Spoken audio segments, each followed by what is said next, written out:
تحریک پاکستان کا شاید ایک اور واقعہ بھی آپ کو معلوم نہیں ہوگا کہ جب پنجاب کے اندر اسمبلی میں ووٹ ہوا کہ پاکستان بننا چاہیے یا نہیں بننا چاہیے تو اس پہ ووٹ برابر ہو گیا.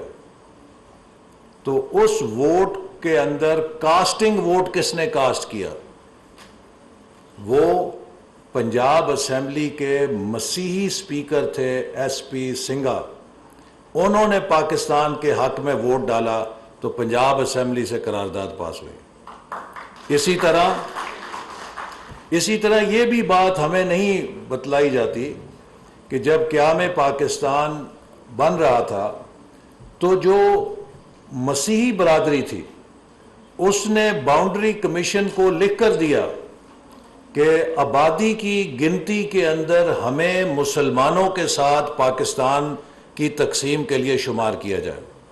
اگر مسیحی برادری اپنا وزن ہمارے ساتھ نہ ڈالتی تو شاید پاکستان کا جغرافیہ اور مختصر ہوتا.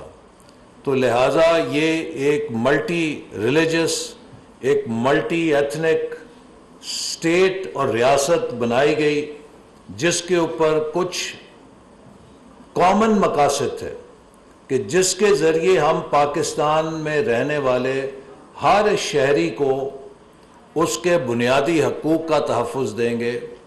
ہم پاکستان کے ہر شہری کو معاش کا تحفظ دیں گے اور ہر شہری کو انصاف مہیا ہوگا.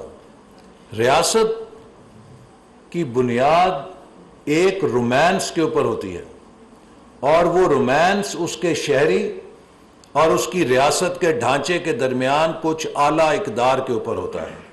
اور وہ ویلیوز جسٹس کی ہوتی ہیں، وہ ویلیوز سیکیورٹی کی ہو سکتی ہیں، وہ ویلیوز پراسپیرٹی کی ہو سکتی ہیں. کچھ اعلیٰ اقدار ہیں کہ جن کے اوپر اس ریاست کے شہری اپنے رنگ، نسل، مذہب سے بالاتر ہو کے کسی کامن ایجنڈا کے اوپر مل کر ایک کلیکٹیو آئیڈینٹی کے اندر خود کو سموتے ہیں. لیکن اگر وہ ان کی اجتماعی شناخت دھندلا جائے تو پھر ان کی انفرادی شناختیں ابھرنا شروع ہو جاتی ہیں اور وہ تقسیم در تقسیم کے عمل میں چلے جاتے ہیں. پاکستان کو کسی ٹینک کے ذریعے، کسی توپ کے ذریعے، کسی میزائل کے ذریعے حاصل نہیں کیا گیا. پاکستان کا قیام 1946 کے بیلٹ کے نتیجے میں معرض وجود میں آیا تھا. تو پاکستان کا جو ڈی این اے ہے قوم کا، ریاست کا، اس کی اساس بیلٹ کے اوپر ہے اور ایک جمہوری اور سیاسی جد و جہد کے اوپر ہے. لہٰذا اس ریاست کی بقا کا تعلق بھی اسی ڈی این اے کے ساتھ جڑے رہنے سے ہے کہ جس کے اوپر اس کی اساس قائم ہوئی تھی. پاکستان بلٹ کے ذریعے نہیں بنا تھا، پاکستان بیلٹ کے ذریعے بنا تھا. لیکن بدقسمتی سے پاکستان بننے کے کچھ عرصے کے بعد پاکستان کو بیلٹ کے راستے سے ہٹا دیا گیا. اور جب پاکستان میں غیر جمہوری اور غیر نمائندہ حکومتیں آئیں تو انہوں نے اس سوسائٹی کے اندر، اس ملک کے اندر جس میں ملٹی ایتھنک سوسائٹی تھی اور ڈیفرنٹ آئیڈینٹیز تھیں، ان کے درمیان تقسیم کو فروغ دیا. اور ہاریزونٹل لیول پہ بھی تقسیم ہوئی اور ورٹیکل لیول پہ بھی تقسیم ہوئی. ہم تاریخ میں 1960 کے عشرے کو بہت یاد کرتے ہیں کہ بڑی اقتصادی ترقی ہوئی، لیکن وہ اقتصادی ترقی ایک غیر نمائندہ ڈکٹیٹرشپ کے اندر ہوئی. اس کا نتیجہ کیا ہوا؟ اس کا نتیجہ یہ نکلا کہ ایک طرف ہاریزونٹل ان ایکوالٹی نے جنم لیا اور دوسری طرف ورٹیکل ان ایکوالٹی نے جنم لیا. جو ہاریزونٹل ان ایکوالٹی تھی اس نے مشرقی پاکستان میں یہ احساس پیدا کیا کہ اس پاکستان کے اندر ہمیں ہمارے حقوق حاصل نہیں ہیں، اور وہ 10 سال کا جو ترقی کے عمل نے جو ایک ہاریزونٹل انیکوالٹی پیدا کی تھی اس نے مشرقی پاکستان کو 1971 میں علیحدہ کر دیا، اور جو ورٹیکل انیکوالٹی پیدا ہوئی تھی اس سے سوسائٹی کے اندر ہیوز اور ہیو ناٹس میں اتنا زیادہ فرق پڑ گیا کہ سوشلزم کا نعرے نے زور پکڑا، اور نیشنلائزیشن جو ہوئی 1971 کے بعد اس نے پوری 1960 کی جو انڈسٹریلائزیشن کا سفر تھا اس سارے کو رول بیک کر کے گراؤنڈ زیرو کر دیا۔ تو ہم نے اس 10 سال کی ترقی کے عوض پاکستان کو مضبوط ہوتے نہیں دیکھا، چونکہ وہ ایک غیر نمائندہ یا نان انکلوسیو ترقی تھی۔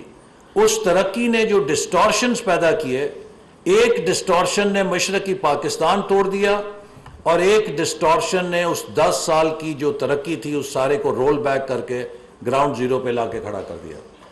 تو لہٰذا جو بات میں عرض کر رہا تھا کہ پاکستان کا ڈی این اے بیلٹ کے اوپر ہے، پاکستان کا ڈی این اے ایک جمہوری عمل کے اوپر ہے، اور اسی جمہوری عمل کے ساتھ وابستہ رہ کر ہم اس ملک کو اتحاد اور وحدت دے سکتے ہیں، اور ہماری جو انفرادی شناختیں ہیں ان کو بھی ہم ایک بڑی شناخت میں اسی جمہوری عمل کے ذریعے سنتھسائز کر سکتے ہیں۔ اور اس کی میں ایک مثال اور آپ کو دینا چاہوں گا کہ گلگت بلتستان میں روایتی طور پہ ہمیشہ مذہبی تقسیم ہوتی تھی، اور وہاں پر سنی، شیعہ، آغا خان، اس طرح کی تقسیم اتنی شدید تھی کہ ان کے درمیان فسادات ہوتے تھے، اور دردنوں درجنوں افراد ان مذہبی فسادات میں ہلاک ہو جاتے تھے۔ لیکن جب گلگت بلتستان میں جمہوری عمل بحال ہوا تو اس جمہوری عمل کے نتیجے میں یہ دیکھا گیا کہ جو انفراد ان کی مذہبی شناختیں تھیں، سنی، شیعہ یا آغا خانی، وہ سب سیاسی شناختوں کے اندر ضم ہونا شروع ہو گئیں، اور پھر ادھر کی جو سیاسی جماعتیں ہیں ان کے اندر ایک ملٹی ایتھنک یا ملٹی ریلیجس انٹیگریشن کے نتیجے میں ایک نئی سیاسی شناخت آئی جو ان کی ایک چھوٹی شناخت سے ہائر لیول کی شناخت تھی، جس نے وہاں پر معاشرے کو اور سوسائٹی کو یونیفائی کرنے میں مدد دی۔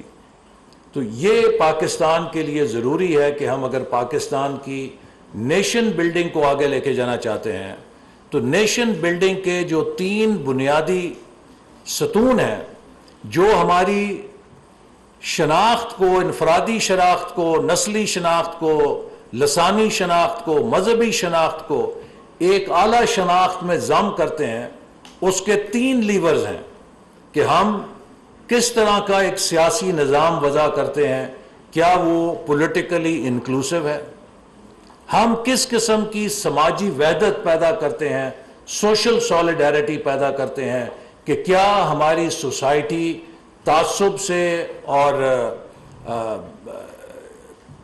ایک دوسرے کے خلاف نفرت سے آزاد ہو کے وہ ایک وحدت کے اندر ہے، ہارمونائزڈ ہے یا نہیں، اور تیسری کیا ایک ایسی معیشت ہے جو اتنی مضبوط ہے کہ جس کے ثمرات ہر کسی تک پہنچ سکتے ہیں یا نہیں پہنچ سکتے، ایک انکلوسیو اکانومی ہے یا نہیں ہے۔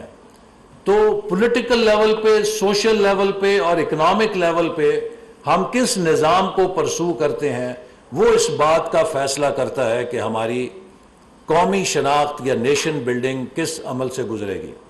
ہم اگر اپنی یہ تینوں عمل دیکھیں تو 75 سالوں میں بدقسمتی سے یہ تینوں ڈسٹارٹڈ رہے ہیں۔ ہم نے ان تینوں کو پھلنے کا اور پھولنے کا موقع نہیں دیا۔ میں یہ بات بھی آپ کو کہنا چاہتا ہوں کہ nation building is not about brick and mortar. Nation building is not about mechanization. Nation building takes place with people and is about people. اور جہاں پر انسان ہوں گے تو وہاں پہ مشینوں کے فارمولے نہیں لگیں گے، وہاں پہ آرگینک فارمولے لگیں گے، آرگینک گروتھ ہوگی، وہاں پہ ایولیوشن ہوگی، اور اس ایولیوشن کو آپ بائی پاس نہیں کر سکتے۔ آپ اس ایولیوشن کو ایکسلریٹ کر سکتے ہیں، تھوڑا تیز کر سکتے ہیں، لیکن آپ کو جو ان کی آرگینک گروتھ ہے اگر اس ذریعے سے آپ اس عمل کو چلائیں گے تو وہ دیرپا ہوگا. اگر آپ اسے نٹ بولٹ سے ری کنفیگر کرنے کی کوشش کریں گے تو وہ دیرپا نہیں ہوگا, وہ ٹوٹ جائے گا. تو میں آخر میں یہ کہوں گا کہ ہم نے بدقسمتی سے جو بھی نیشن بلڈنگ کی کوشش کی وہ ناکام ہوئی. 1997-98 میں 2010 کا ایک ویژن لانچ کیا کہ ہم پاکستان کو ایک مضبوط قوم کے طور پہ اپر انکم کنٹریز میں لے جائیں, وہ ٹوٹ گیا. 2013 میں ویژن 2025 کے اوپر کام شروع کیا کہ پاکستان کو ایک مضبوط قوم میں ڈھالیں اور دنیا کی ٹاپ 25 معیشتوں میں لے کے جائیں, وہ بھی 2018 میں ٹوٹ گیا. اور آج ہم جہاں کھڑے ہیں, میں آج ابھی کہہ رہا تھا پروفیسر سے کہ 2017-18 میں بحیثیت پلاننگ منسٹر میرا یہ کام ہوتا تھا کہ ہر روز ہم یہ سوچتے تھے کہ کیا نیا منصوبہ ہم شروع کر سکتے ہیں. آج 4 سال بعد جب میں پلاننگ منسٹری میں آیا ہوں تو روز میرا سب سے بڑا جو پریسنگ کام ہوتا ہے وہ یہ ہوتا ہے کہ کون سا منصوبہ بند کرنا ہے تاکہ ہم وسائل کو بچا سکیں, چونکہ وسائل نہیں ہیں.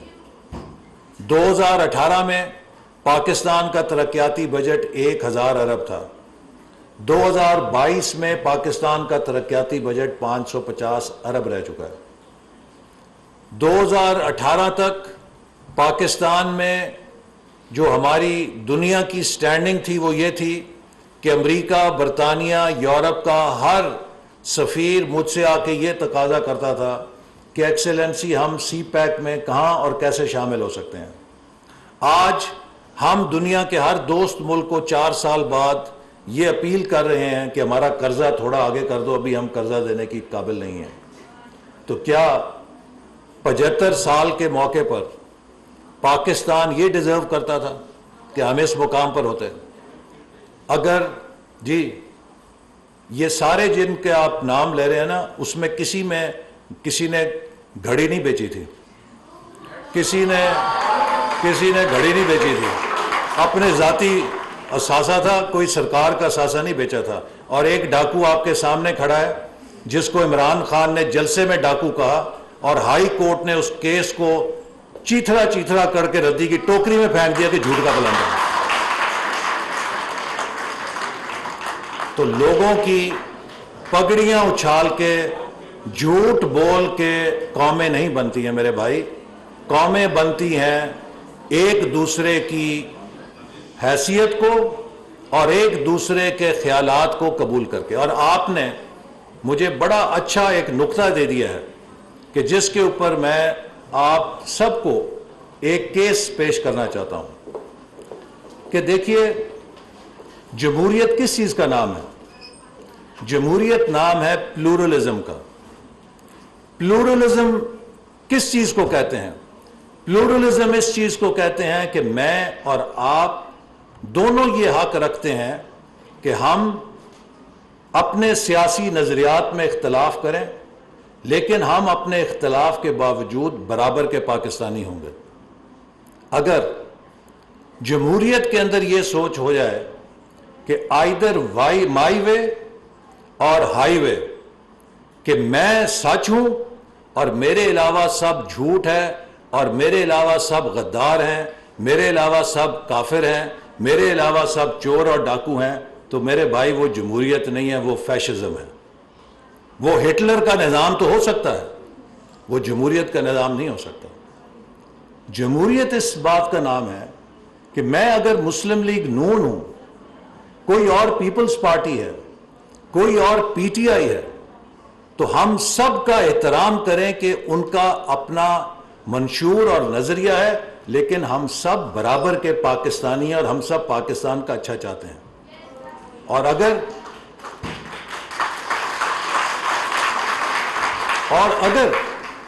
اگر ہمیں یہ کوئی پیغام دے کہ مجھے مانو اور میرے علاوہ سب سے نفرت کرو, تو پھر یہ کام تو وہ ہے کہ جو ہٹلر نے جرمنی میں کیا تھا, اور اس کا نتیجہ بھی ہمارے سامنے ہے کہ ہٹلر کا کیا انجام ہوا تھا اور جرمنی کا کیا انجام ہوا تھا. دیکھیے, انسان کو اللہ تعالیٰ نے اشرف المخلوقات بنایا ہے. اور اس اشرف المخلوقات کو اس لیے بالادستی دی ہے کہ اللہ تعالیٰ نے ہمیں عقل سلیم دی ہے، اور یہ جو عقل دی ہے اس کے اندر بھی ایک وائرس آ جائے تو جیسے کمپیوٹر میں وائرس آ جائے تو وہ کمپیوٹر ناکارہ ہو جاتا ہے، اس کمپیوٹر میں جو مائنڈ کمپیوٹر ہے ایک وائرس آ جائے تو یہ بھی انسان کو اشرف المخلوقات سے حیوان بنا دیتا ہے، اور وہ وائرس ہے ہیٹ اور پریجوڈس کا۔ میں آپ کو یہ بات اس لیے کر رہا ہوں، آپ نوجوان ہیں، آپ کے ہاتھ میں پاکستان کا مستقبل ہے۔ میرے پیٹ کے اندر وہ گولی ہے جو ایک نوجوان نے اپنے دماغ کی نفرت کی بنا پہ مجھ پہ چلا کے میری جان لینے کی کوشش کی تھی۔ اللہ تعالیٰ کی ذات مارنے والے سے بڑی تھی اور میں بچ گیا، ورنہ شاید آج میں آپ کے سامنے نہ ہوتا۔ لیکن وہ گولی مجھ پہ کیوں چلی؟ اس لیے چلی کہ اس نوجوان کو بھی اس نفرت کے پروپیگنڈے سے انتہا پسند بنایا گیا تھا کہ اس نے اپنے علاوہ کسی اور کو، کسی اور سوچ کو قبول کرنے سے انکار کرتے ہوئے سوچا کہ وہ شاید مجھے گولی مار کے غازی علم دین بن جائے گا۔ تو جب آپ بلیک اینڈ وائٹ میں سوچنا شروع کر دیتے ہیں سیاست کے اندر تو ناگزیر ہے کہ آپ انتہا پسندی کا شکار ہو جائیں گے، چونکہ اگر آپ کو یہ پڑھا دیا جائے گا کہ آپ کے علاوہ ہر چیز ایول ہے تو بائی ڈیفینیشن آپ پہ لازم ہو جاتا ہے کہ آپ اس کے خلاف جہاد کریں، آپ اسے لڑیں، آپ اسے ماریں، آپ اسے فنا کریں، چونکہ ایول کے ساتھ تو کوئی سمجھوتا ہو نہیں سکتا۔ تو اسی لیے آپ کو قائد اعظم کے ان ارشادات سے رہنمائی لینی ہے کہ جو قائد اعظم نے پاکستان بنتے ہوئے کہا تھا کہ ہم سب پاکستانی ہیں and you are free to go to your mosques, to your temples and to your mandars. Likewise, I will say, my dear students, we are all equal Pakistanis. You are free to hold your political opinion, whether it is PMLN, PTI, PPP, JUI, ANP, MQM, whatever it is. But never forget that we are all Pakistanis and we are equal Pakistanis. And if anyone makes you believe that anyone who differs from you is any less Pakistani, then I'm sorry, you must ask yourself whether you are following the right path or the right leader or not. So my leader does not tell me that if someone differs from you, اگر آپ سے کوئی اختلاف کرتا ہے تو آپ اسے غدار اور آپ اس کو چور اور ڈاکو کا سرٹیفکیٹ دیں۔ ہم احترام کرتے ہیں، ہر کسی کا حق ہے کہ وہ اپنے خیالات کو رکھے، لیکن اس کو یہ حق میں نہیں دوں گا کہ وہ اپنے خیالات رکھنے کے ساتھ میری پاکستانیت اور میرے ایمان کو کسی درجے کے اندر چیلنج کرے۔ نہ وہ یہ کر سکتا ہے، نہ یہ جمہوریت اور یہ ملک کا اتحاد اور اس ملک کی جو قومی آئیڈینٹی ہے اگر ہم اسے بنانا چاہتے ہیں تو وہ اجازت دیتی ہے، چونکہ قومیں بنتی ہیں کلیکٹیو کمپیٹنس سے، اور کلیکٹیو کمپیٹنس آتی ہے کولیبریشن سے، اور کولیبریشن تب ہوتی ہے کہ جب ہم نفرت کی بجائے آپس میں بھائی چارے کو، یکجہتی کو فروغ دیتے ہیں۔ اگر ہم نفرت کریں گے تو ہم انتشار میں رہیں گے، انتشار میں رہیں گے تو ہم قوم نہیں بن سکیں گے۔ پاکستان زندہ باد۔ وزیر منصوبہ بندی احسن اقبال بین الاقوامی اسلامی یونیورسٹی اسلام آباد میں تقریب سے خطاب کر رہے تھے۔ انہوں نے کہا کہ پاکستان کا قیام کلیکٹیو کمپیٹنس آتی ہے کولیبریشن سے، اور کولیبریشن تب ہوتی ہے کہ جب ہم نفرت کی بجائے آپس میں بھائی چارے کو، یکجہتی کو فروغ دیتے ہیں۔ اگر ہم نفرت کریں گے تو ہم انتشار میں رہیں گے، انتشار میں رہیں گے تو ہم قوم نہیں بن سکیں گے۔ پاکستان زندہ باد۔